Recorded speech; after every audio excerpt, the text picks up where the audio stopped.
하나님의 말씀 요한계시록 11장 1절에서 3절 말씀을 함께 합독하도록 하겠습니다. 요한계시록 11장 1절에 3절 말씀입니다. 요한계시록 11장 1절에 3절 같이 봉독하도록 하겠습니다. 함께 합독하십니다. 시작.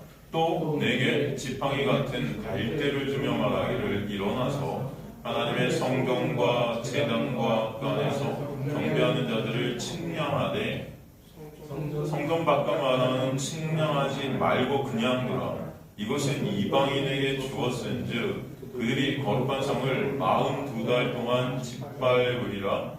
내가 나의 두 증인에게 권세를 주리니 그들이 굵은 베옷을 입고 1260일을 예언하리라. 아멘. 하나님 감사하며 오늘도 이 계시의 말씀, 이 비밀을 우리에게 풀어주셔서 비밀 대신 예수 그리스도를 말씀을 통해 오늘도 보게 하시고 그 은혜를 깨닫게 된 면 역사와 주님의 심중 가운데, 주님의 백성들의 심중 가운데 반드시 있게 되기를 간절히 소망합니다. 주님 은혜 베풀어 주옵소서. 주님의 놀라운 은혜가 이렇게 역사에 가시고 인도에 가실 줄 믿습니다. 미천한 영혼 가리시고 주님만 보이는 이 시간 될 수 있도록 인도하여 주옵소서. 감사드리며 예수 그리스도의 이름으로 기도드리옵나이다. 아멘. 그리고 저번 시간 말씀을 통해서 9장 끝에 보니까 어마어마한 심판을 당하면서도 회개하는 자가 있다 없다? 회개하는 자가 없다죠. 없다. 그것을 통해서 우리가 알 수 있는 것은 뭐예요? 인간은 스스로의 힘과 노력으로 절대 회개라는 것을 할 수 있다 없다? 없다는 거예요. 어떤 재앙이 왔는데 어마어마한 심판이 왔는데도 회개가 안 되더라는 겁니다. 인간이. 그러니까 여러분 회개하세요 한다고 회개가 되는 게 아니다라는 것을 아시기 바랍니다. 회개라는 것 자체가 뭐예요? 하나님의 놀라운 은혜다라는 것을 보여주시는 거죠. 그죠? 그런데 그래서 회개하는 자들이 없어서 하나님의 백성들이 없어야 맞는데 어떻게 해요? 하나님의 백성들이 존재케 된다는 것이죠. 그렇게 회개하지 않는 인간들 중 하나님의 놀라운 은혜가 임해서 회개의 자리에 오게 돼 하나님의 백성들이 되는 자들이 있음을 10장을 통해서 보게 하시는 거예요. 그 10장이 삽입되었다 그러는 거죠. 삽입장입니다. 그래서 오직 구원은 뭐예요? 하나님의 은혜임을 보게 하시는 거예요. 회개도 하나님의 은혜임을 보게 하시는 거예요. 그죠? 그 증거로 등장하고 있었던 것 10장에서 뭐죠? 10장에서 등장하고 있었던 것이 뭐죠? 그 증거로. 네? 10장에서 뭐가 등장했죠, 여러분? 두루마리 책이 나오잖아요. 두루마리 책. 이게 중요한 것이죠. 그죠? 뭐가 중요하다? 두루마리 책이 중요하다. 두루마리 책이 중요합니다. 여러분, 제가 입시 선생님 같이 강의를 해야 되겠어요. 포인트를 찝어서. 그죠? 10장에서 중요한 게 뭐다? 두루마리 책이다. 두루마리 책. 그죠? 이 두루마리 책은 또 어디서 나왔다? 계시록 5장에서 나왔다. 5장에서 나왔다. 이 5장에서 나오는 두루마리 책과 10장에 나오는 두루마리 책이 같다 다르다. 같다. 그런데 다른 점이 있다. 뭐가 다른가? 네? 그렇죠. 5장에서는 이게 닫혀 있었다면 여기서는 열려있게 되었다. 그 이유가 뭐죠? 그 이유가 6장에서 9장에 걸쳐서 이걸 누가 여셨어요? 예수께서 어린 양이 이것을 어떻게 해요? 떼었다 그러잖아요. 봉인을 떼었다. 그죠? 6장에서 8장에 걸쳐서 봉인된 두루마리 인공을 어린 양에서 떼었기 때문에 이제는 열리게 된 거예요. 예수 그리스도의 하나님의 나라가 도래했음을 보여주시는 겁니다. 그죠? 누구로 인해? 어린 양 대신 예수로 인해. 그죠? 여러분 머리 쏙쏙 들어오십니까? 이렇게 시험을 보시면 대학도 대학에서 대학 시험 볼 때 이렇게 이런 성경 시험이 있으면 얼마나 좋을까? 그러면 저도 1타 강사가 될지도 혹시 그죠? 모르죠? 그죠 여러분? 우스갯소리입니다. 그런 일은 절대 없을 것이라고 믿습니다. 자, 그래서 예수 그리스도인 하나님의 나라가 이미 도래했다는 것을 보여주시는 거예요. 언약의 완성을 어디서 이루셨다? 십자가에서 이루셨다. 그렇다면 이 두루마리 책은 어떤 책인가? 구체적으로 이 두루마리 책의 내용 구체적으로 무엇인가? 뭐라고 그랬죠? 여기서 막히시면 안 되죠? 복음이다. 복음. 뭐다? 복음. 그죠? 복음. 복음이 뭡니까, 여러분? 예수께서 이루신 놀라운 은혜 아닙니까? 그죠? 그걸 복음이라고. 그게 우리에게 전가되어졌고 우리가 예수 안에서 거저 값없이 은혜로 승리케 되고 이긴 자 되는 그래서 그런 역사 아닙니까, 여러분? 계시록 전체가 그 복음 내용이에요. 예수에 대한 내용. 그죠? 그래서 그 책을 어떻게 해요? 그 책을 어떻게 합니까? 먹으라 그러잖아요. 먹으라. 그죠? 먹으라 그러죠? 먹었더니 어떻게 됐습니까, 여러분? 먹었더니 어떻게 됐어요? 입에는 꿀같이 단데 먹은 후에 배에는 어떻게 되었다? 쓰게 되었다. 쓰게 되었다. 그죠? 이 의미가 무엇인지 우리가 저번 시간에 나눴어요. 그렇죠? 입에는 단데 배에 쓰다는 게 어떤 의미인지 우리가 나눴죠. 예수께서 십자가에서 다 이루신 그 은혜, 그걸 우리가 거저 은혜로 값없이 받게 될 때 이 자체가 뭐예요? 너무나 달고 감사하고 그렇죠? 좋죠? 그래서 기쁜 소식 아닙니까? 은혜라는 게 여러분 처음에 은혜를 여러분이 맛볼 때는 이게 너무나 단 거예요. 너무나 감사하고 기쁜 거예요. 근데 여러분 이 은혜가 여러분의 삶을 끌고 가기 시작하면요, 여러분 은혜는 차별이 있어요, 없어요? 자기 자랑이 있어요, 없어요? 자기 인정이 있어요, 없어요? 은혜는 오직 뭐예요?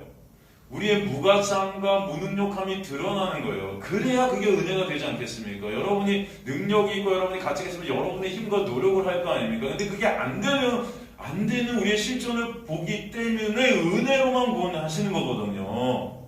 그래서 여러분 그 은혜가 여러분 삶에 체험되면 여러분이라는 나라는 그 육은 삭제되는 배가 쓴 아픔과 고난 속에 있게 된다는 것입니다. 이게 이해가 되시죠, 여러분? 우리는 어디 가나 차별을 원해요.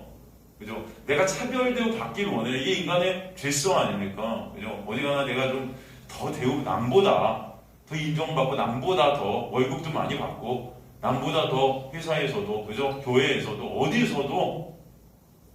근데 은혜에는 그 차별이 사라지는 것입니다. 이게 너무나 쓴 거예요. 나라는 육적 존재가 삭제되어지는 아픔이 있는 거예요, 여러분. 여러분 맨날 그러잖아요. 어디 가고 누가 이렇게 우리 막 비교 많이 하죠, 여러분. 비교 안 하세요? 나는 비교 한 번도 안 해봤다. 은근히 막 비교되고 비교하고 막 그러죠. 비교 당하기도 하고. 좀 이런 얘기만 해요. 아, 어떻게 쟤랑 나랑 비교하니? 막 그런 여러분 생각 드신 적 있어요, 없어요?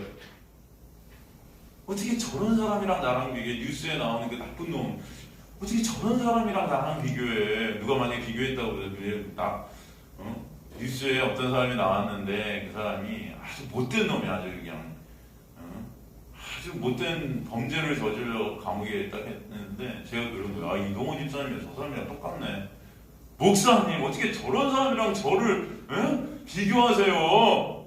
이게 말이 됩니까? 우리 그러잖아요. 안 그래요, 여러분? 할렐루야. 안 그러시는구나. 그럼 너무 이게 은혜네요, 여러분. 근데 우리 속성이, 우리 본성이 그렇단 말이에요. 어떻게 저런 사람이랑 날 비교해요? 근데 진정 우리가 은혜 안에 이렇게 이게 삭제되는, 그런 나라는 육이 삭제되는 거 이거 얼마나 아프겠어요, 여러분. 오히려 저보다 내가 못한 죄인 중에 괴수 분화가 깨달아지는 거. 내가 진짜 죄인 중에 괴수인데 이게 여러분 이게 아픈 거예요. 그런 자리로 여러분이 그런 자리에 안 가고 왔으니까 이게 안 체질됐으니까 이게 뭐 막 지식적으로나 그래야 되는구나가 아니고 진짜 그런 자리, 가늠한 여인이 예수 앞에 끌려오게 된 그 가늠한 여인의 자리예요. 그 가늠한 여인이 비교하겠어요? 누구랑 자기를? 비교가 될까요? 그 순간? 아닐 거 아니에요. 주님 앞에서 할 말이 없는 거예요. 불쌍히 여겨주세요. 그 마음밖에 없는 거예요. 그죠? 그걸 은혜라고 그래요. 그때 예수 그리스도가 나도 너를 결코 정죄하지 아니하노니 그 놀라운 은혜가 거기 떨어지지 않습니까, 여러분? 근데 그 자리가 그 여인한테는 어떤 자리겠어요? 아픈 자리예요, 사실은. 그 자리 가고 싶지 않아요. 근데 그 자리에서 그 은혜 때문에 진정 감사가 있게 되는 거죠, 여러분. 그죠? 근데 여러분, 누가 그 자리를 원합니까? 근데 하나님의 은혜는 여러분을 그렇게 내가 부인되어지는 자리를 끌고 가시는, 이게 배가 어떻다? 쓰다 표현하는 것이죠. 그래서 예수 앞에서 그 은혜 앞에서 내가 삭제될 수밖에 없는 자임이 알게 되네요. 그죠? 근데 이게 부인되어지는 그 은혜의 자리, 그죠? 그걸 배가 아프다 표현해 주신 것이죠. 이게 하나님의 택한 백성들은 그래서 하나님의 은혜만 남게 되는, 예수만 영광 받으시는 그 은혜가 이끄시는 대로 끌려가게 되는 배가 아픈 삶을 살게 돼요. 고통의 삶, 고난의 삶이라는 거죠. 그런데 그 은혜가 그럼에도 불구하고 그를 끌고 가서 온전한 안식과 감사, 평안이 뭔지를 보게 하실 줄 믿습니다. 그걸 견인이라고 그러잖아요. 견인, 끌고 간다. 여러분, 차가 고장나면은 견인차가 와서 여러분 그 차 태워 끌고 가잖아요. 그 견인차에 아무리 우리가 운전하고 싶어도 운전이 돼요, 안 돼요? 안 되죠. 앞에서 견인하는 사람 마음입니다. 그래서 견인이라고, 하나님이 여러분을 끌고 가실 때, 그죠? 하나님 뜻 가운데 여러분이 주님만 찬송되는 그런 자리로 앉게 하실 줄 믿습니다. 너무나 감사하지 않습니까? 근데 그 끌려가는 순간은 열받을 수도 있고 고통일 수도 있고 고난일 수 있는 거예요. 왜냐면 내 뜻대로 하고 싶은데 이게 안 되고 나 아무리 핸들을 들어도 안 틀리거든, 이게. 왜? 앞에 있는 사람 마음이니까. 이게 너무 싫은 거예요, 인간들이. 내가 해야 되는데. 그러나 결국 그것이 진정 생명의 길임을 알게 하실 줄 믿습니다. 여러분이 직접 운전해서 가는 게 멸망이에요. 그런데 주님께서 여러분을 업으시고 어린 양을 가서 찾으시고 업으시고 갖고 오신다고요. 걔는 아무리 발이 있어도 허공에다 헛발릴만 하는 거예요. 지가 가고 싶은 대로 가고 싶어도 갈 수 있어요? 없어요? 이제는 못 가요. 그 은혜가 여러분에게 있음을 깨달은 저와 여러분 되시기 간절히 소망합니다. 그죠? 그 은혜에 의해서 이끌림 받는 삶을 보여주는 예가 오늘 본문 11장에 나오고 있는 거예요. 이제 그 삶이 어떤 삶인지, 어떤 예인지를 갖다 보여주는 거예요. 그래서 이 11장에 누구 얘기가 나오죠? 두 증인 얘기가 나오는 겁니다. 두 증인. 이제 1절부터 우리가 한번 살펴보도록 하겠습니다.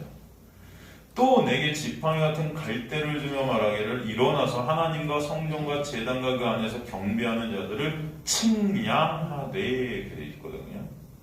1절에 보니까 지금 측량하는 명령이 떨어지고 있어요. 측량.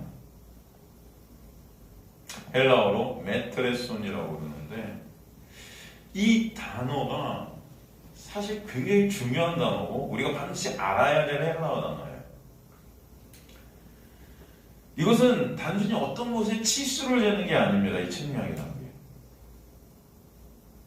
다시 한번 말씀드리면 이것은 단순히 어떤 것에 치수를 재는 게 아니다.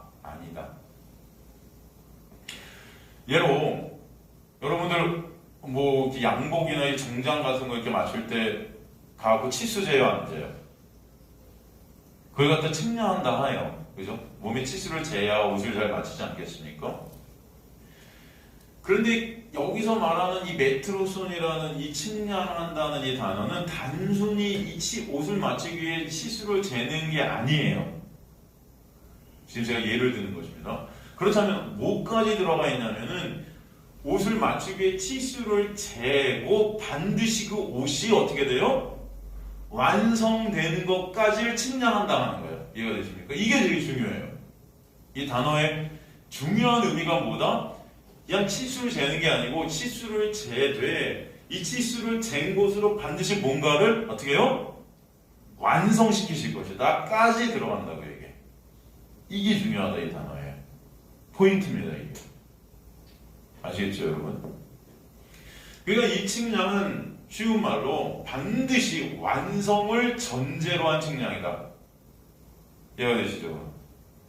양복을 해도 우리가 양복할 때도 이 양복을 완성한다는 것이 전제가 되는 측량이고, 그죠? 오늘 본문에 보니까 뭐예요? 하나님의 성전과 제단과 그 안에 경배하는 자들을 측량한다. 이건 뭐예요? 하나님의 성전과 그 제단 그 안에 경배하는 자들이 반드시 어떻게 된다? 완성됨을 전제로 한 측량이다. 이해가 되시죠, 여러분? 이게 중요하다. 굉장히 이게 중요한 거예요. 1절에 보면 지팡이 같은 갈대를 줬다 그러죠. 지팡이 같은 갈대, 이게 칼라모스라는 헬라어인데 이게 뭐냐면 길이를 재는 자예요. 측량할 수 있도록 만든 도구입니다. 그래서 그 측량을 갖다가 뭘 하라냐니까 지금 하나님의 성전과 그 제단과 그 안에 경배하는 자들, 이게 다 카이라는 접속어로 되어 있거든요. 이 카이는 그리고라는 뜻이 될 수도 있지만 즉 동격으로도 쓰여요.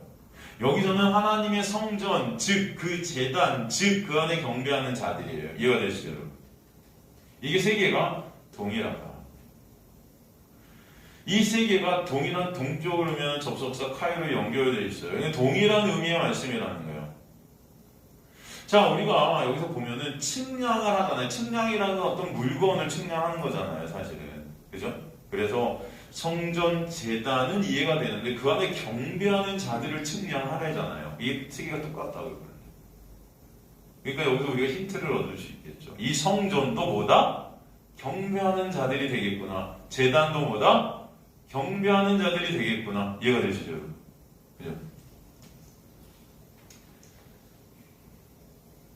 여러분, 이 지금 요한계시록이 기록될 당시가 여러분 AD 95년이었는데 사실 그때 이스라엘 성전은 이미 로마에 초토화됐었어요. AD 70년에.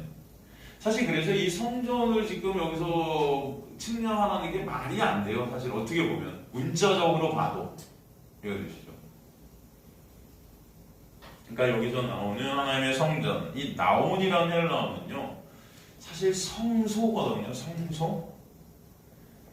여러분 성소가 의미하는 게 뭐예요? 여러분? 사실 이 성소, 예수 그리스도의 놀라운 은혜 안에 있게 된 것을 의미해요. 이건 교회를 의미하고 사실은 이 성소, 이 그리스도 예수의 놀라운 보혈이 흐르는 이곳 안에 있게 된 죄를 다 용서받게 된 하나님의 교회, 즉 성도. 이해가 되시죠? 그 자가 어떤 자예요? 그 안에서 경배하는 자, 하나님만을 찬송케 된 자, 교회를 뜻하는 거예요. 고린도서 3장 16절에 보면 너희가 하나님의 뭐다? 성전이다 이렇게 나오잖아요. 누구 안에서? 예수 안에서 거저가 없이 은혜로 여러분의 거룩한 성전이 되게 하신 거예요. 참 성전은 누구시죠? 예수만 참 성전이세요, 여러분. 예수가 참 성전이 되셨어요. 그죠? 그 예수 안에 있는 자들도 그래서 성전들이 되게 되는 은혜가 있게 되는 거예요. 그래서 너희가 참 성전이 되는 것입니다. 누구 안에서? 예수 안에서. 그리고 제단이라는 디샤스테리온 헬라어 썼는데 이거 뭐냐? 희생제물이 드려지는 거예요. 사실. 번제단, 분향단이라고도 해요. 이건 뭐예요? 희생제물이 뜻하는 게 뭐죠, 여러분? 예수 그리스도잖아요. 그분이 드려지심으로 인해서 그 은혜로 말미암아 우리가 사는 것이 바로 이것이라는 거예요. 그러니까 이 제단도 하나님의 놀라운 은혜가 보혈이 흐르는 것이죠. 바로 그 은혜로 교회된 자들이다. 그 자들이 어떤 자들이 마찬가지 그 안에서 경배하게 된 자들. 같은 의미예요, 그러니까 다. 그죠? 하나님께 제물의 향기가 올라가는 것이 바로 하나님과의 교제가 있게 되는 것을 뜻하는 거예요. 그래서 하나님의 백성만이 누구 안에서? 예수 안에서 하나님과 교제가 있게 되었다라는 것을 보게 하시는 거예요. 그 자들이 뭐예요? 주님만 경배케 된 자들이다. 여러분, 인간들의 죄라는 게 뭐예요? 나를 경배하지 않습니까? 나를 숭앙하지 않습니까? 그죠? 나를 숭앙해달라고 아우성치는 우리의 모습들이 있잖아요.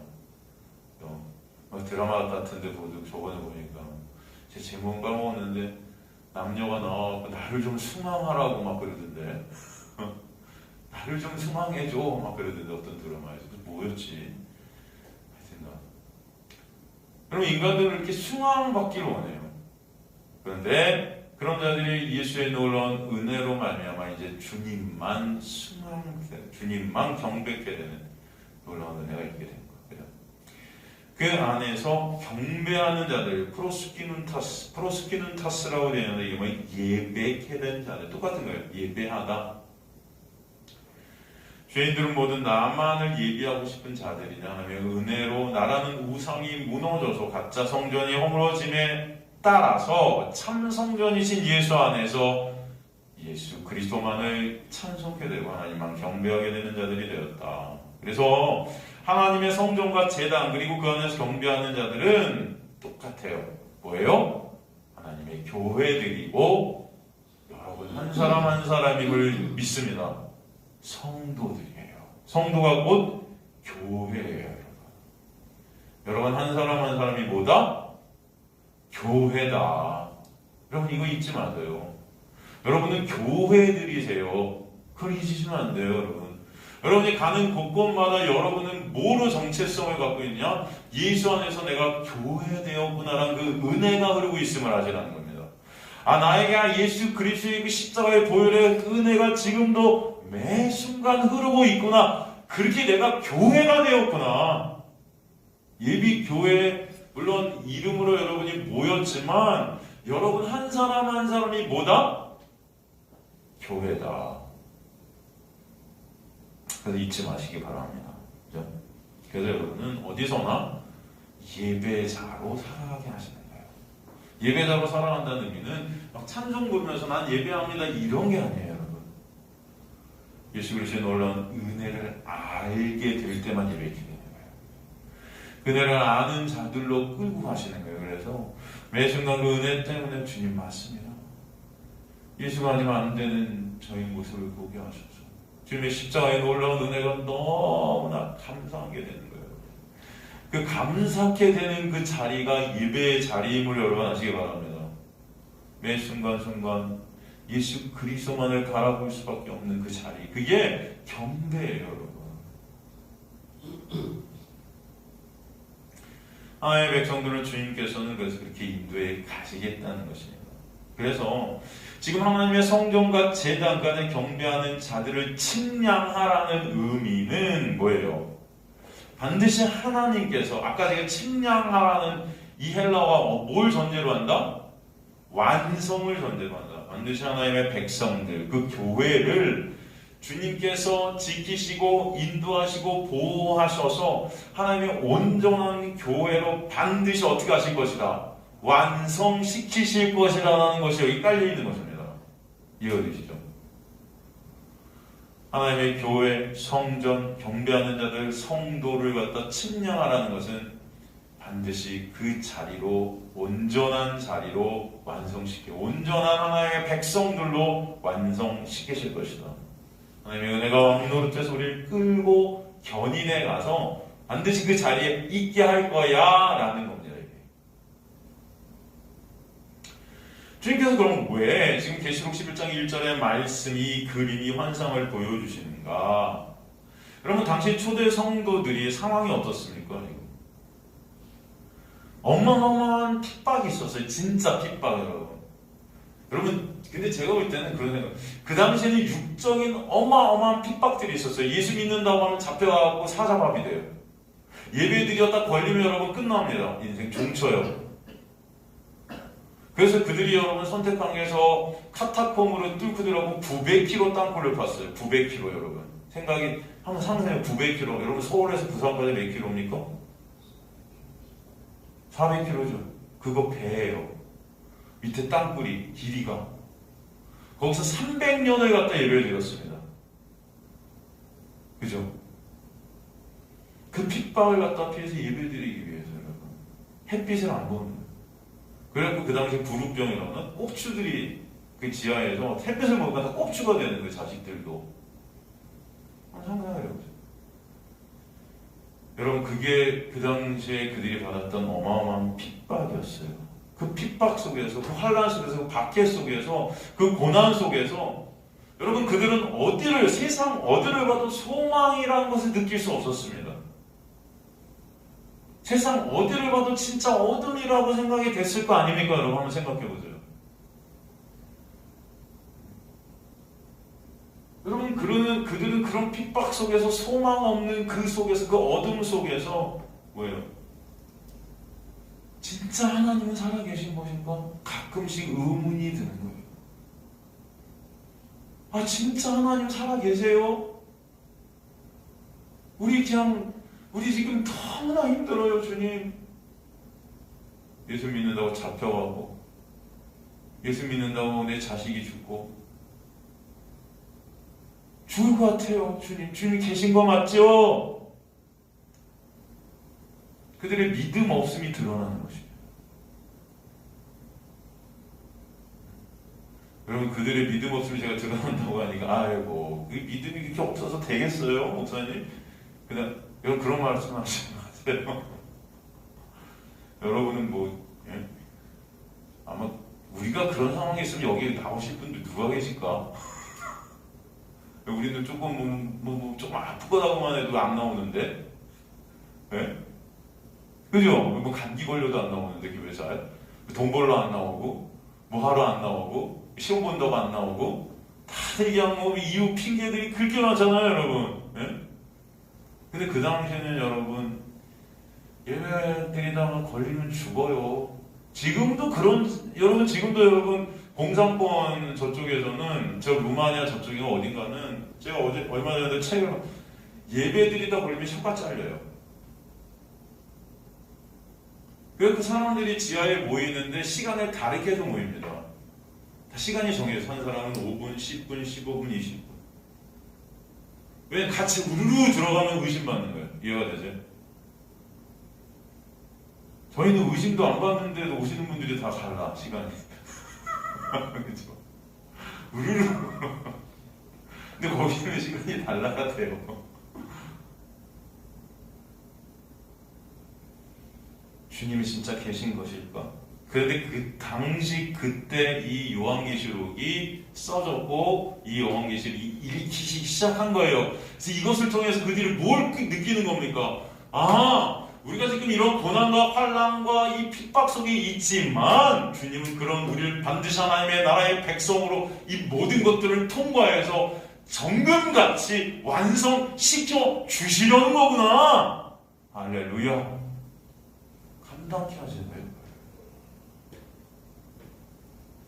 감사하지 않습니까 여러분? 그래서 말씀이 그들에게 주어졌고 그 말씀을 통해서 또 뭘 깨달을까? 아, 우리가 믿음 없구나. 주님은 이렇게 우리를 끌고 가시려고 이런 모든 것들을 계획하시고 주권적으로 인도해 가시는데 우리는 그 안에서 주님이 계신 것일까 의심하고 있는 우리의 모습. 주님 맞습니다. 저는 믿음 없는 자네요. 그럼에도 불구하고 주님께서 이 모든 것을 완성시키실 것이니 감사합니다. 이해가 되시죠 여러분? 저는 개인적으로 그때보다 지금이 더 고난이라고 믿습니다. 여러분 그 당시에는 육의 아픔을 통해서 예수라도 봤지만 지금은 육이 너무 편해서 예수를 안 봐요. 여러분 지금은 우리가 웃으면서 마음대로 예배드리고 싶을 때 예배드리지만 예배에 안 옵니다.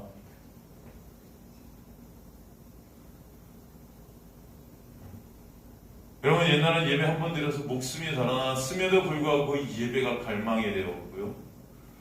그 예배가 열망케 되었다면 지금은 그런 일은 없습니다. 우린 너무나 편해요. 이 말씀이 다 끊어지고 예배가 다 끊어져 버리는 그 순간이 올 수 있는데 저는 그것이 더 은혜라고 생각되어질 때가 있어요.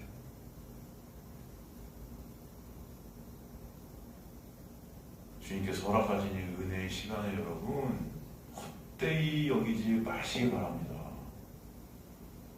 하나라도 말씀도 배우시고 말씀을 통해 예수를 바라보시고 이게 얼마나 놀라운 은혜이고 감사인지 여러분 잊지 마셔야 돼요. 사람은 그냥 우리 교회 안 나갈까? 저만 핑계가 있어도 그게 아니라 이때를 한번 생각해 보시라는 겁니다. 이때요. 여러분의 자녀들이 예배드림으로 목숨이 달하는 사자밥이 되는 이때, 예수 믿는 자들이 저 로마 전체 십자가에 달려갖고 화염에 그 불에 휩싸여 다 죽고 있었던 그때, 그들이 누구만을 바라보겠습니까? 예수 그리스도만을 바라보게 되는 은혜가 그들에게 있게 되는 거예요. 그것이 저는 지금보다 훨씬 덜한 핍박이라고 생각이 들고 있어요. 주님께서 여러분에게 진정 하나님의 놀라운 은혜를 이 환난 중에 반드시 가르쳐 주시기 간절히 소망합니다. 이 육적 안위와 사탄은 지금 여러분 광명한 천사같이 우리를 이끌고 미혹하지, 그때처럼 여러분 그런 어떤 육적 아픔으로 유혹하지 않아요. 이게 더 환난 같은 거예요. 달콤하죠. 다 교회들이 내 육을 위한 예배를 드리는, 진정한 하나님을 바라보는 거죠. 주님은 그 당시에 그런 주님의 백성들에게 내가 너의 구원을 완성시킬 것이다 말씀하십니다. 제가 지금 여기서 여러분에게 이런 말씀을 드리는 것도 하나님의 놀라운 은혜임을 저는 믿습니다. 여러분이 이 말씀을 들으고 해서 하나님께서 지금도 말씀해 주시고 있는 거예요. 내가 지금 왜 이 말씀을 너희와 나누게 할까? 바로 주님께서 여러분의 구원도 그렇게 완성시켜 가실 것이다. 그래서 여러분, 하나님의 말씀이 여러분에게 가장 가치되는, 생명되는 말씀이 여러분 인생 가운데 되시길 간절히 소망합니다.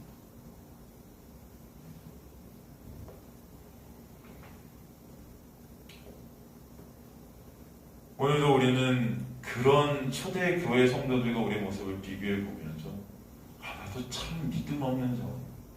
그래서 여러분 우리가 깨닫게 될 때 그런 우리를 주님께서 오늘도 이 자리로 또 부르셨구나. 얼마나 큰 은혜이죠. 그런 것들을 여러분 보시라는 거예요. 결국 우리는 그때나 지금이나 하나님의 놀라운 은혜가 아니면 구원은 없다라는 거예요. 우리는 지금 하나님 어디 계십니까가 아니고 그냥 하나님을 생각지 않고 살아요.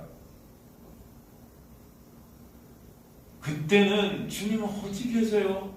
왜 이렇게 힘들고 어렵고 저 죽습니다. 주님 계신 거 맞습니까? 라는 그 믿음 없습니다. 근데 지금은 주님 어디 계신 거예요가 아니고 있나 없나 관심이 없어요. 말씀에 관심이 없는 거예요. 우리 그냥 먹고 사는데 어떻게 하면 내가 배부를까?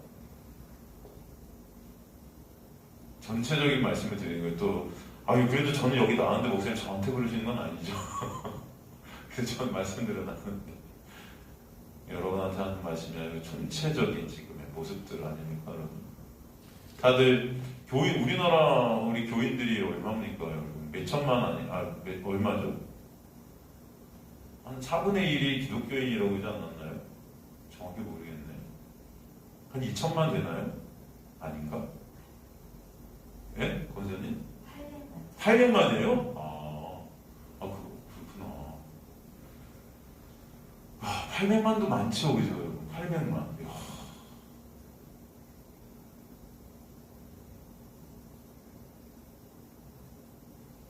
800만 중에 진짜 말씀으로 예수 그리스도의 은혜를 보고 있는 자들이 얼마나 될까? 진짜 하나의 말씀이 가치된 자들이 얼마나 될까? 800만 중에 다들 예수 이용하고 하나님 이용해서 내가 이 땅에 더 잘 살고 더 잘 먹고 그런 이기적인 모습을 살아가는, 그래서 기독교가 개독교가 되고 그런 모습들이 더 많지 않나? 그래서 사람들이 교회 안 나가려 하죠. 점점 더 가나안 성도들이 있고, 가나안이 안 나가잖아요. 안 나가. 가나안 안 나가. 그럼에도 불구하고 여러분, 오늘도 당신의 백성들을 주님께서 말씀을 통해 예수를 보게 하시고 듣게 하시는 은혜가 반드시 있게 하실 줄 믿습니다. 다시 한번 강조하지만 책량한다는 이 단어는 그래서 주님의 신실하심이 반드시 들어있다. 이런 상황 속에서도 말씀에 관심이 없는 이 시대, 이게 환란의 시대예요. 그럼에도 말씀에 관심이 가게끔 역사하시는 은혜가 여러분에게 있게 되기를 간절히 소망합니다. 말씀이 여러분의 진짜 가치가 되는 그런 은혜가 있게 되기를. 그래서 이 책량한다. 주님께서는 반드시 여러분을 하나님의 백성으로 완성시키실 것이다. 그 은혜가 아니면 여러분, 저와 여러분은 가망이 없습니다. 그걸 오늘 좀 보시라는 거예요. 우리의 모습 속에서 어떤 가망이 있나? 예수의 은혜가 아니면 가망이 없어요. 그래서 오늘도 여러분 우리가 말씀을 나누는 것도 하나님의 놀라운 역사이고 은혜임을 저는 믿습니다. 실제로 당시 성전을 측량하는 경우는 딱 두 가지였어요. 파괴를 위한 측량이 있었고요. 파괴를 위한 측량. 네, 바깥 것들로부터 보호를 하기 위한 울타리를 쌓는 개념의 측량이 있었어요. 그 당시에 실제적으로 측량이 두 가지 면이 있었다. 파괴를 위한, 다시 허물어버리고 새로 세우기 위한 측량, 그 다음에 바깥 것으로부터 보호하기 위해서 겉에 울타리를 치는 측량. 그게 딱 두 가지 측량이 있었다. 우리가 그 당시에 이 측량이라는 면을 갖다 적용해 봐도 사실 그렇지 않습니까? 나라는 가짜 성전, 우상이 된 그 나를 파괴시키시는 측량이 있게 하셔서 진짜 예수 안에서 참 성전으로 세우시는 그 완성, 하나님 나라의 완성, 하나님 나라의 교회의 완성을 갖다가 이루시는 측량. 그죠? 그리고 그 안에서 그런 하나님의 교회들 한 명 한 명, 한 교회 한 교회 여러분, 한 성도 한 성도를 하나님께서 울타리를 치셔서 보호하시려는 측량인 거예요, 이거는. 그러니까 우리가 환난 가운데, 핍박 가운데 그 초대교회 성도들이 그 당시에 그 육적 고난 가운데 있었지만 그들을 끌고 반드시 하나님의 나라의 백성으로 온전히 쓰게 하시려는 그 울타리가 누가 되신다? 예수 그리스도가 되실 것이다. 지금도 마찬가지. 이 관심 없는 시대, 말씀에 관심 없는 이때, 하나님께 관심 없고 예수에 관심 없는 우리의 모습, 그러나 그럼에도 하나님의 택한 백성들은 그 하나님의 놀라운 은혜가 끌고 가서 예수 그리스도만 같이 되는 자리로 끌고 가실 것이라는 하나님의 놀라운 측량함이 지금도 흐르고 있다. 저는 그렇게 믿습니다. 그래서 주님의 백성들은 하나님의 말씀에 우리 시선이 가게끔 역사해요.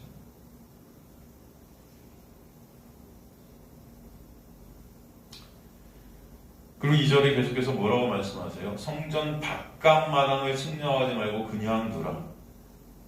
이것은 이방인에게 주었은즉 그들의 거룩한 성을 42달 동안 짓밟으리라. 이게 무슨 말일까요? 2절에 성전 바깥 마당, 이게 아울렌이라는 헬라어인데 이게 뜰이에요. 바깥 뜰. 당시 여러분 성전의 바깥 뜰을 갖다가 뭐라고 명명했었죠? 이방인의 뜰이다 그랬어요. 이방인의 뜰. 이방인의 뜰, 그 바깥뜰이 상징하는 것이 있어요. 뭐죠? 이 영적인 면으로 우리가 바라볼 때 이 이방인의 뜰, 이방인의 뜰도 성전이긴 해요. 그죠? 성전 안에 속해 있는데 바깥 이방인의 뜰로 명명됐다는 건 뭐예요? 겉모양은 성도예요. 겉모양은 교회 다녀요. 겉모양은 예수 믿는 것 같아요. 그런데 뭐예요? 여전히 예수를 모르는 거예요. 몸은 성전에 있는데 근데 모든 건 이방인과 다를 게 없다. 이게 뭐예요? 교회 안에 가라지가 있다 그래서 알곡과 가라지. 그냥 두라, 측량하지 마라. 발레 엑소텐 이렇게 되어 있는데 이 엑소텐, 측량하지 말고라는 이 엑소텐, 에크발 엑소텐의 뜻은 여러분 이것을 밖으로 내 던져버려라는 뜻이에요. 말로 던져버려라. 밖으로 내 던지라는 이 뜻은요, 여러분 제명되거나 제의된 자들에게 사용되는 어구입니다. 이 성전 바깥들, 즉 이방인의 뜰에 있는 자들은 성전 침략에서 제외되었다. 성전 안에 있어서 하나님의 백성같이 성전 침략 안에 들어있는 것 같은데 침략하지 말라고 그러는 겁니다. 예수 밖에 있는 자들이요. 또 성전 바깥 마당을 밖으로 던지라는 의미는 성전과 세상의 경계가 사라졌다는 거예요. 이제. 그래서 이방인에게 이들이 주었은, 즉 주어졌다, 던져졌다. 호티 에도테 토이스 에드넷이 이렇게 되는데 에도테가 주었다 이런 뜻인데 디돔이에요. 주다, 넘겨주다. 이거에 제일 부정가고 직설법 수동태 3인칭 단수로 쓰였거든요. 이 수동태로 쓰였다는 것은 이것이 누구에 의해서 넘겨졌다는 거예요.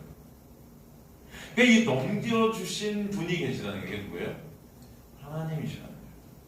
그러니까 이 모든 것들이 지금 이방인들이 성전 바깥들을 짓밟는 것, 그죠? 그것은 그들 스스로가 하는 것이 아니고 하나님의 허락 가운데 있다, 이게.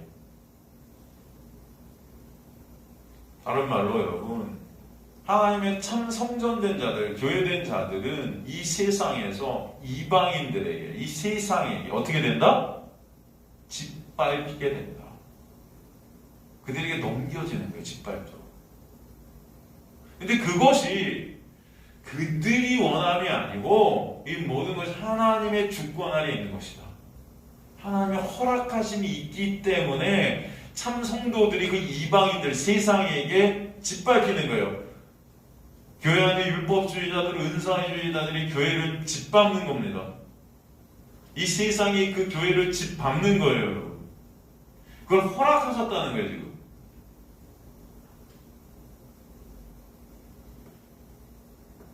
교회 안에 율법주의자, 은사주의자, 인본주의자들, 예수 믿는다 말은 하지만 은혜 밖에서 은혜를 모르는 이방인들과 똑같은 경계선이 무너진 그들이 참 은혜를 아는 예수 그리스도 안에 속한 자들을 짓밟도록 허락하셨다.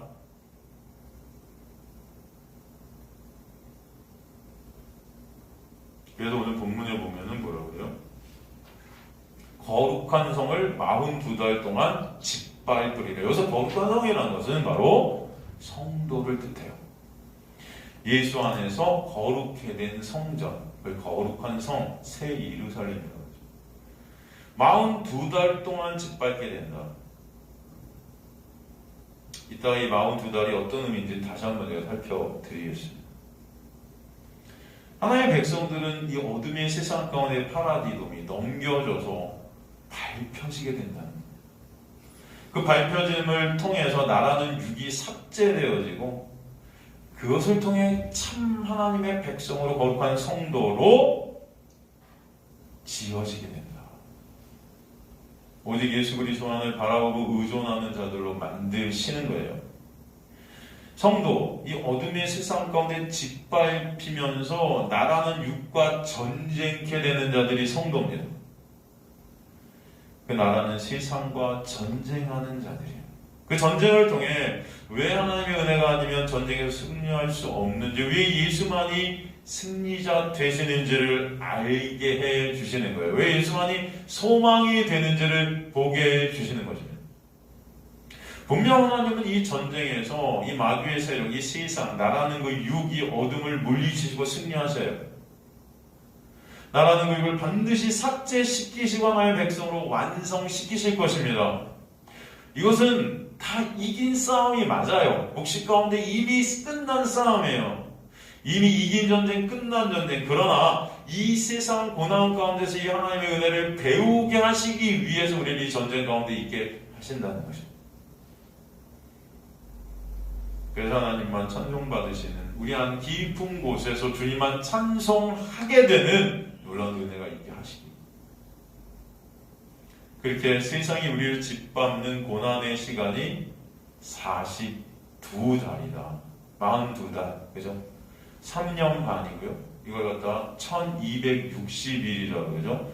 한때, 두때, 반때라고 해요. 이걸 갖다가 교회 시대인 거예요. 여러분의 삶을 뜻하게 돼요. 성도의 삶 자체인 것입니다.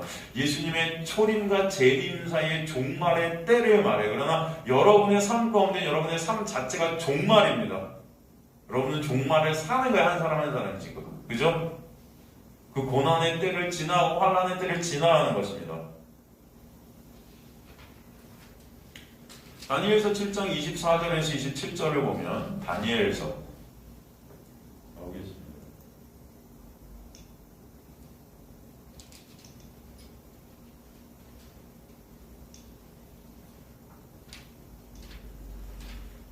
다니엘서 7장 24절에서 27절은 그 열 뿔은 그 나라에서 일어난 열 왕이요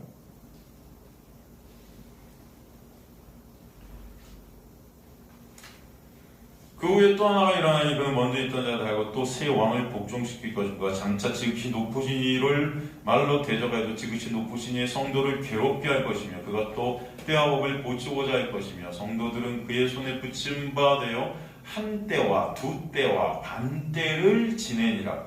그러나 심판이 시작되는 그는 권세를 빼앗겨 완전히 멸망할 것이요 나라와 권세 온 천하 나라들의 위세가 지극히 높으신 이의 거룩한 백성에게 붙임 바 되리니 그의 나라는 영원한 나라이라. 모든 권세 있는 자들이라 그를 섬기며 복종하리라. 지금 여기 보면은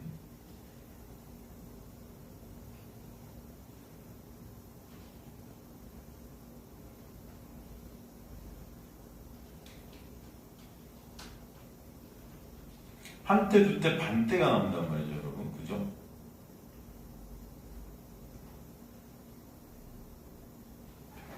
잠깐만요.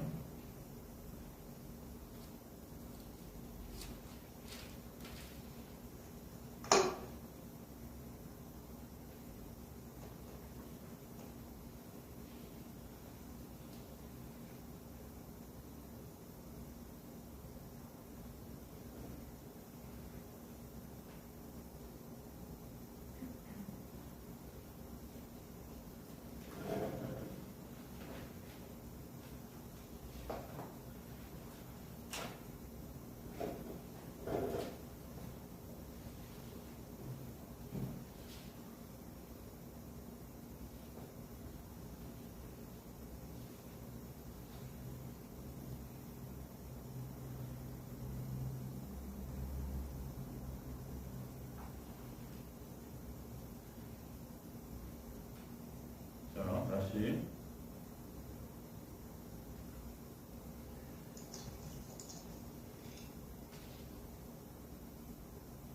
다니엘서 9장으로 가볼게요. 9장 24절에서 27절.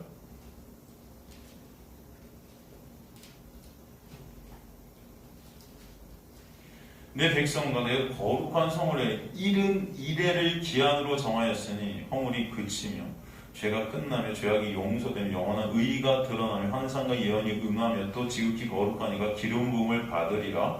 그러므로 깨달아 알지니라. 예루살렘을 중건하라는 영이 날 때부터 기름 부음 받은 자 곧 왕이 일어나기까지 7 이레와 62 이레가 지날 것이요 그 곤란한 동안에 성이 중건되어 광장과 거리가 세워질 것이며 62 이레 후에 기름 부음 받은 자가 끊어져 없어질 것이며 장차 한 왕의 백성이 와서 그 성과 성소를 무너뜨리려며 그의 마지막은 홍수에 휩쓸린 같이 일 것이며 또 끝까지 전쟁이 있으리니 황폐할 것이 작정되었느니라.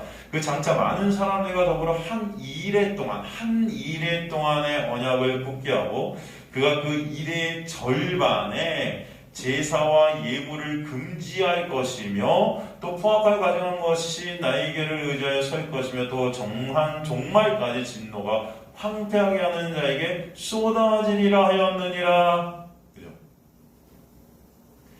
아까 다니엘 7장에 한때, 두때, 반때가 나왔고, 여기서는 이제 일은 이래가 나와요. 그죠, 여러분? 그죠? 지금 다니엘서 7장, 다니엘서 9장, 지금 이 말씀은 하나님의 나라가 완성되는 인간의 종말의 시간을 72대라는 걸로 명명해요. 그 기간을 정해버렸습니다. 하나님께서. 뭘로? 71회라는 시간으로 정해버렸어요. 71회가 가면은 세상은 종말과 함께 하나님 나라가 완성된다. 지금 말씀하는 거예요, 이게. 여러분, 다니엘서는 신약의 계시록이죠. 다 연결되어 있습니다, 이게.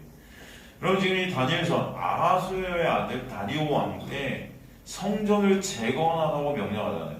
그때부터 성전이 재건되기까지 시간을 7일이라 해요. 그리고 그때부터 기름 부음 받은 왕이 오시기까지를 62일이라 합니다. 그러면 7 더하기 62 하면 몇이죠? 69입니다. 그죠? 69일에. 그러면 그때부터 세상의 종말까지는 한 일회가 나와요. 그러면 71회가 되는 거예요. 그죠?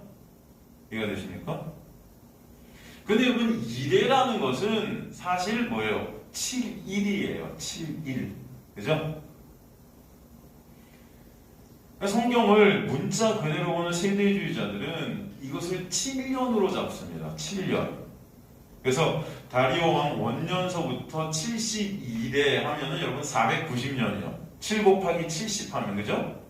그래서 490년 후 세상에 종말이 와야 된다고 주장을 했었어요. 그런데 종말이 옵니까, 안 옵니까? 안 왔거든요. 그래서 그들이 말한 490년이 지났으면서 종말이 안 왔기 때문에 여기서 남은 7이라는 한 이래를 갖다 뒤로 빼버렸습니다.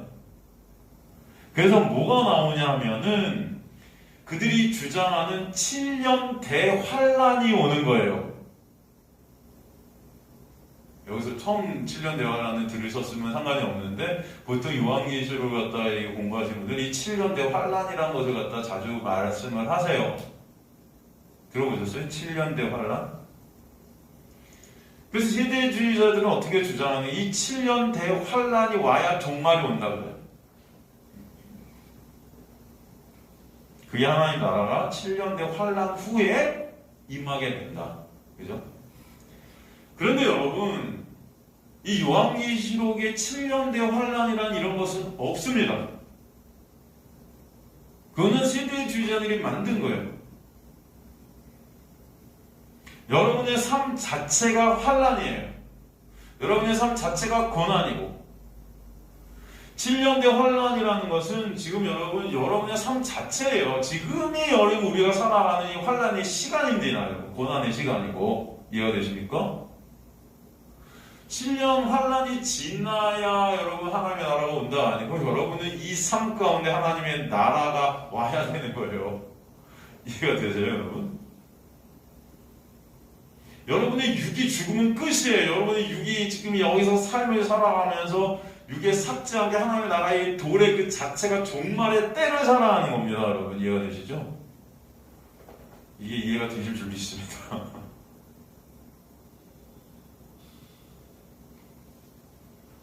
그래서 27절에 보세요. 27절 다니엘서 9장 27절에 보면은 이제 마지막 한 일회가 남았는데 그 일회의 절반에 어떤 일이 나면 제사와 예물을 금지할 것이며 그 일의 절반에 제사와 예물을 금지할 것이다 이런 말씀이 나온단 말이죠. 여러분 이 제사와 예물이 금지되었다는 게 어떤 의미예요?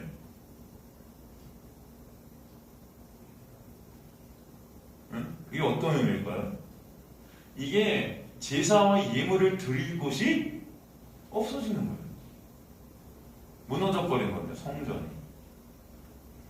이 성전이 실제로 파괴될 때가 왔잖아요. AD 70년에 로마 장군 타이터스에 의해서, 그죠? 그럼 그때부터 종말까지가 반이래예요. 이 반이래는 뭐죠? 7의 3과 2분의 1인 거죠. 그죠? 3.5잖아요. 그죠? 그게 반이래예요. 그게 바로 한때, 두때, 반때이고 그게 1260일이고 그게 42개월이고 그게 바로 이제는 여러분의 삶이고 교회의 시대인 겁니다. 그게 예수님이 다시 오시기까지. 그래서 그 교회가 하나님의 백성이기 때문에 하나님의 백성들이 어둠의 세상에 넘겨진 삶을 상징하는 게 한때, 두때, 반때인 거예요, 여러분. 7년대 환란 뭐 이런 게 아니고.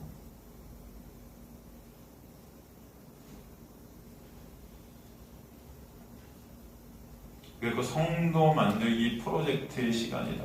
이 한때, 두때, 반때는. 그래서 어둠의 세상에 넘겨진 삶을 상징하는 것이 1260일이고 여러분의 환란의 때를 말하는 거예요. 이 인생 자체, 예수께서 택하신 하나님의 백성들의 삶 자체, 그것이 바로 한때, 두때, 반때다. 여러분 그렇다면 왜 한때, 두때, 반때일까요? 그 의미가 있는 거예요. 한때는 어떤 때예요? 여러분이 이 세상에서 태어나서 이제 자연인으로 사는 거죠. 근데 그 죄 때문에 여러분이 고통 받아요, 안 받아요? 받게 되죠.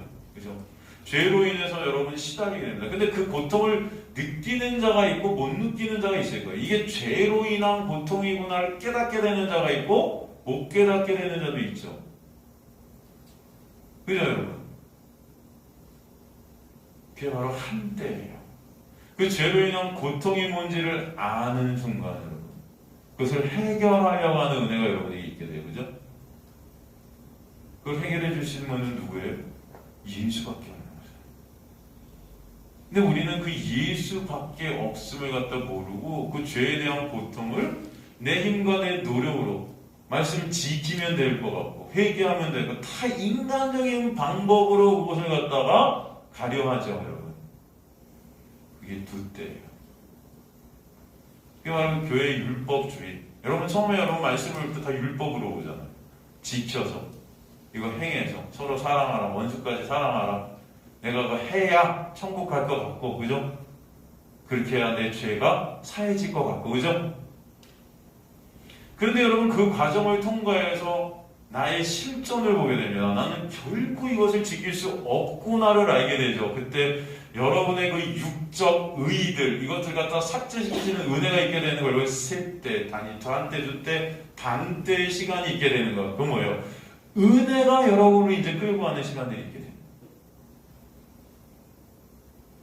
그래서 결국 하나님의 백성들은 그 은혜의 자리에서 은혜로 함몰되어지게 하는 역사가 있게 하시는 게 바로 한때, 두때, 반때를 지나는 성도들의 삶의 역사가 되게 하시는 거예요. 그 전체를 갖다 환란이라고 해요. 이해가 되십니까? 그것을 통해 구원은 오직 하나님의 은혜가 아니면 안 되는 것을 깨닫게 하시는 것입니다. 그리고 3절에 내가 나의 두 증인에게 권세를 주리니 그들이 굵은 베옷을 입고 1260일을 예언하리라 말씀입니다.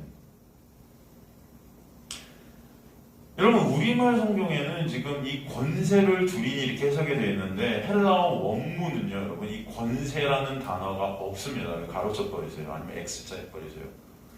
우리말 성경에는 내가 나의 두 증인에게 권세를 주리니 했는데 성경 원문에는 이 권세라는 단어가 없습니다. 아예 없어요. 권세하면 보통 능력, 디나미스 이렇게 우리가 헬라어를 볼 텐데 이 단어 자체가 그냥 없어요. 그럼 어떻게 직역을 해야 되냐면 헬라어 원문은 이게 어떻게 직역이 되냐면은 내가 나의 두 증인에게 주리니 이게 주리니 뭘 주는지 모르죠. 근데 우리가 이걸 예측할 수가 있죠. 왜? 그들이 굵은 베옷을 입고 1260일을 뭘 하게 하시는 거예요? 예언을 하라고 명령하시는 거죠? 그렇다면 예언을 하게끔 뭔가를 주시겠죠? 이해가 되십니까, 여러분? 그죠? 그래서 이 권세라는 단어는 없어요. 우리 이런 것도, 우리가 권세를 받아야 된다.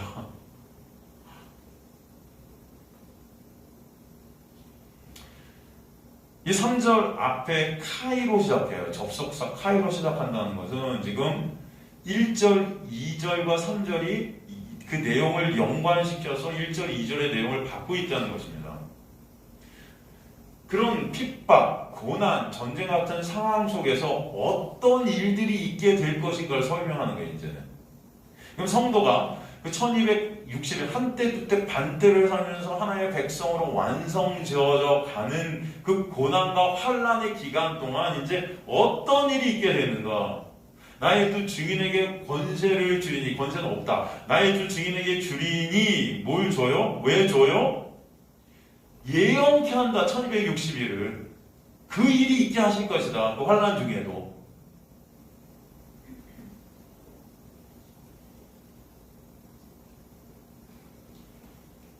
그리고 우리 성경에 권세되어 있고 이게 주석서들 보면 이게 무슨 능력이다 이것을 줘갖고 뭐 물론 능력이 될 수 있고 뭐가 될 수도 있겠죠. 하지만 이것은 여기서 의미하는 것은 이게 이 두 증인에게 지금 예언하라는 하나님의 그 뜻이 전해지는데 그 예언이라는 거 뭐예요? 예언 여러분. 성경에서 말하는 예언이 뭐죠? 프로페트오라는 이 예언은 뭐예요? 내일이 어떻게 될까? 이런 게 아니잖아요. 그죠? 우리는 무슨 예언 집회, 직통 계시.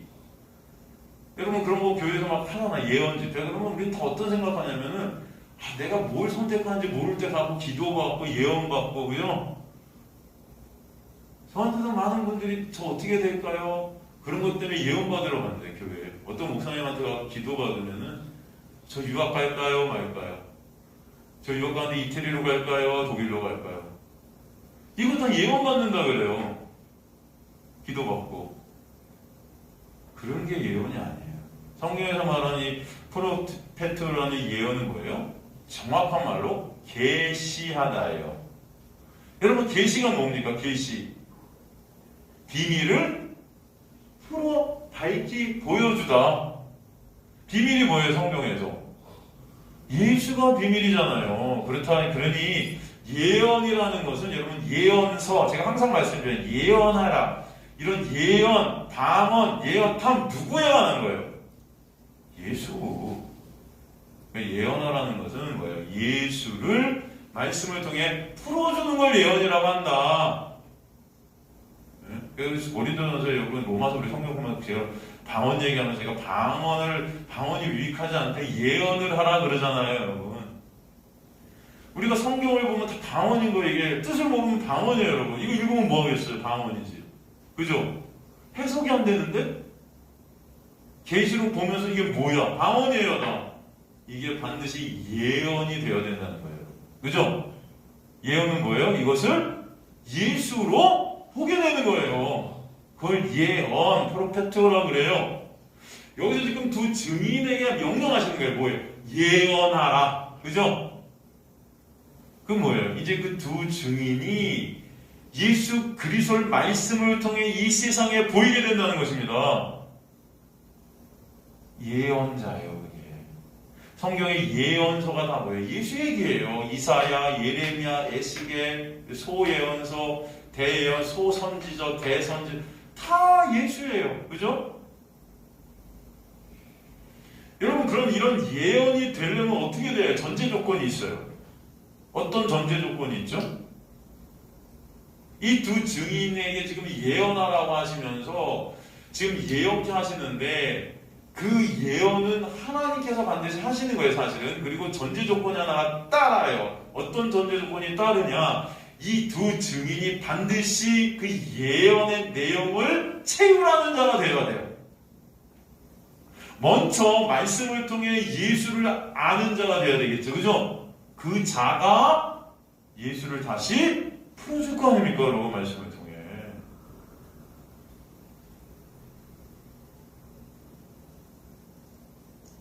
그러니까 여러분 교회에서 무슨 예언 집회한다 여러분 그런 거 다 사기예요.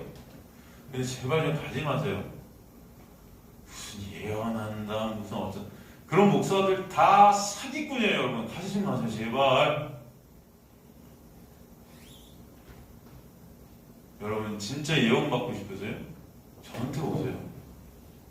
제가 예언해 드릴게요. 저는 여러분 매 시간마다 예언해 드려요. 여러분 이런 예언 집회가 세상 천지에 어디 있습니까? 왜 이런 예언 집회는 안 가지고 왜 이상한 예언 집회를 가세요? 이해가 안 가네 진짜. 일요일날 예언해드려, 수요일날 예언해드려, 전화 저한테 주시면 예언해드려. 제 입에서는 예언밖에 안 나와요. 그죠? 대답들이 없으세요. 예언자예요. 예언자 여러분. 우리 목사님이 드디어 미치셨군요. 드디어 이제는 여러분 예언자예요. 예언자.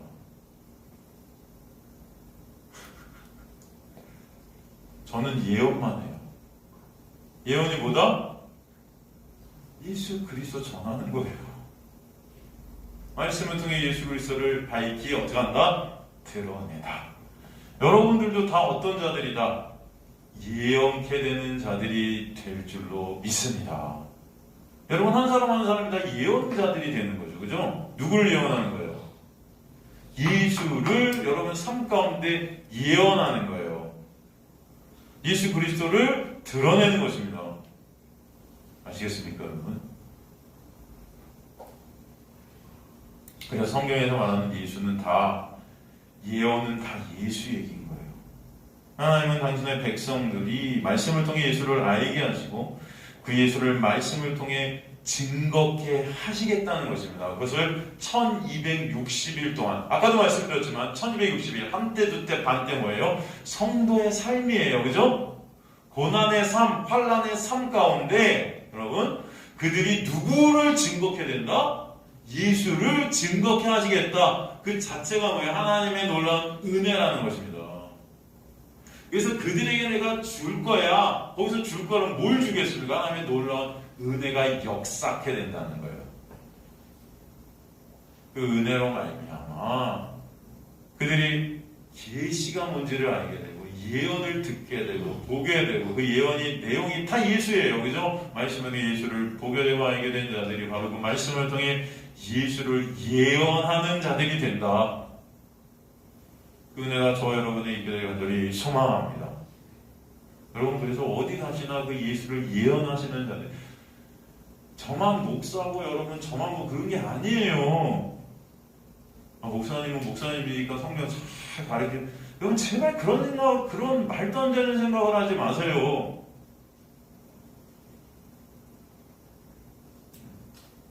제가 이제 앞으로 여러분 한 달 정도 휴가를 가려고 그래요.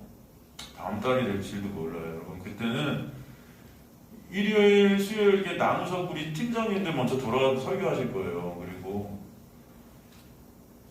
나머지 이제 집사님들, 팀장 아닌 집사님들 돌아가서 설교하시고 다 예언하십시오. 다 예언자들인데 언제까지 저만 설교해요? 그죠? 목사는 뭐 설교하는 사람입니까? 까놓고 말해서. 예? 누가 목사는 설교하는 사람이라고 그래요? 저요. 라고 하면 제가 뭐 할 말은 없지만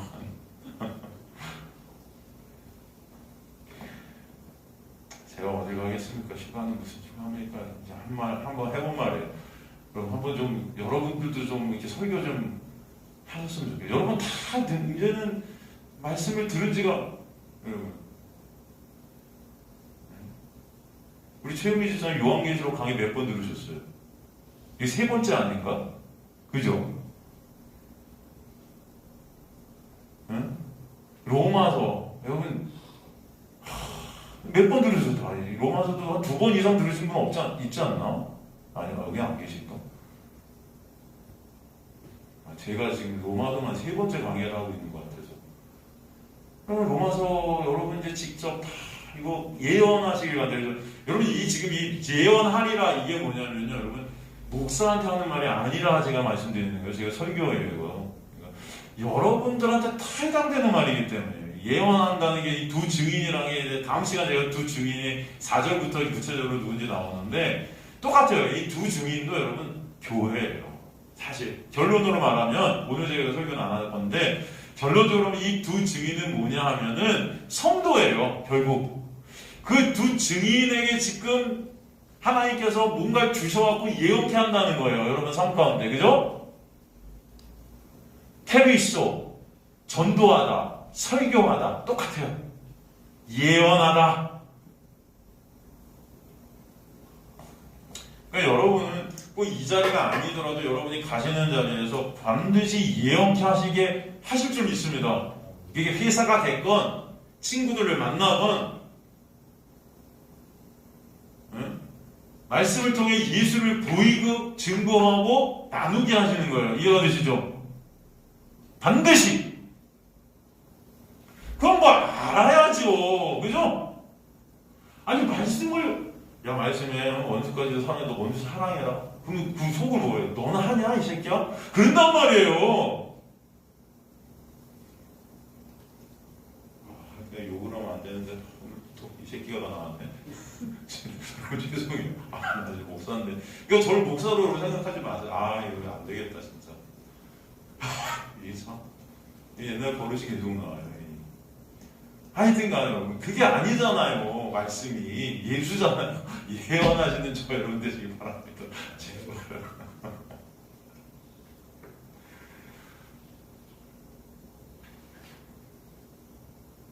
지금 예언을 하는데 붉은 배옷을 입고 한다 그래요. 붉은 배옷을 입고 여러분. 붉은 배옷. 이게 사코스라는 헬라어인데 이게 거친 삼배옷이에요. 이게 거친 삼배옷. 이 옷을 언제 입었을까요? 보면은 심판의 때, 고난의 때, 슬픔의 때, 비통할 때, 누가 죽었을 때 상복. 여러분 상복 아시죠? 이 삼배옷이에요. 삼배옷. 맞나요? 우리나라도 삼배인가요, 그게? 그치?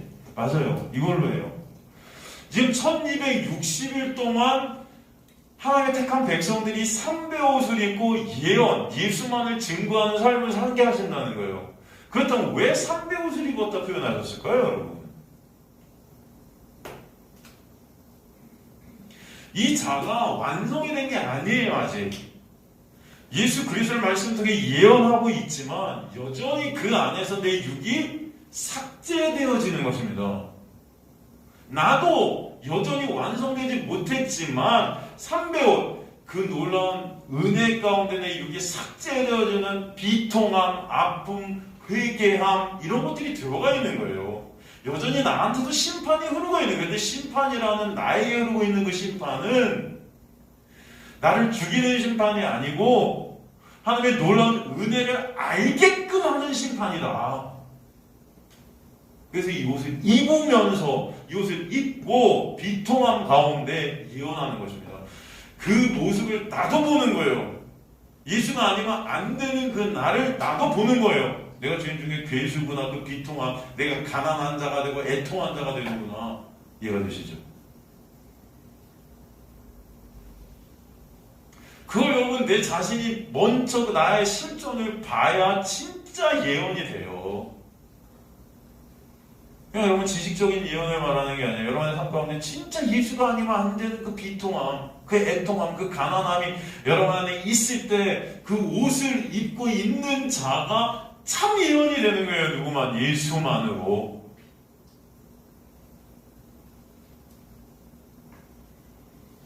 그래서 주님께서는 이 옷을 입혀주시는 거예요. 네가 어떤 자인지를 보라는 것입니다.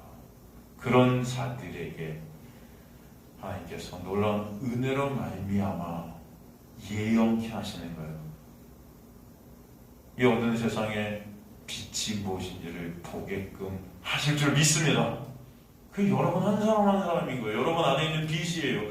여러분이 깨지고 쓰러지고 높아질수록 여러분 안에 있는 보배 대신 예수 그리스도가 드러나고 밝게 비치는 것입니다.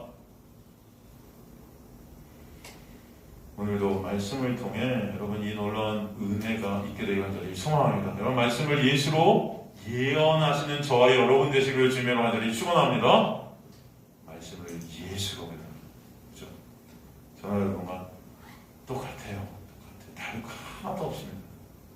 어디 가시나 여러분도 다 가르치시는 선생들이고 다 예수 그리스도를 전하는 증인들이고 예언하는 예언자들이고 다를 거 없다. 아시겠죠, 여러분? 그 놀라운 은혜가 여러분에게 흐르고 있다라는 것입니다. 다음 시간에 4절을 통해서 이제 그 두 증인을 구체적으로 구약 스가랴서를 통해서 제가 여러분과 함께 다시 한번 나누면서 11장 계속 공부해 보도록 하겠습니다. 하나님 감사합니다. 오늘도 말씀 가운데 예수 그리스도의 놀라운 은혜를 내가 매 순간 느끼고 보게 하실 줄 믿습니다. 아버지, 다 예언하라고 하신 그 놀라운 은혜 가운데 있는 주님의 백성들입니다. 그 예언이 진정으로 될 수 있게끔 역사해 주시는 주님의 은혜 가운데 우리가 먼저 그 예수 그리스도를 아는 주님의 백성들 되게 하여 주옵소서. 감사드리며 예수 그리스도의 이름으로 기도드리옵나이다. 아멘. 이제는 우리 주 예수 그리스도의 놀라우신 은혜와 하나님 아버지 놀라우신 사랑하심과 성령 하나님의 감화 감동 충만 역사하심이 다시 세상으로 나가지만 예수 그리스도의 놀라운 은혜의 장막 안에 있게 되어 있는 주님의 백성들 머리 위에 지금부터 영원토록 함께 하실지어다. 아멘.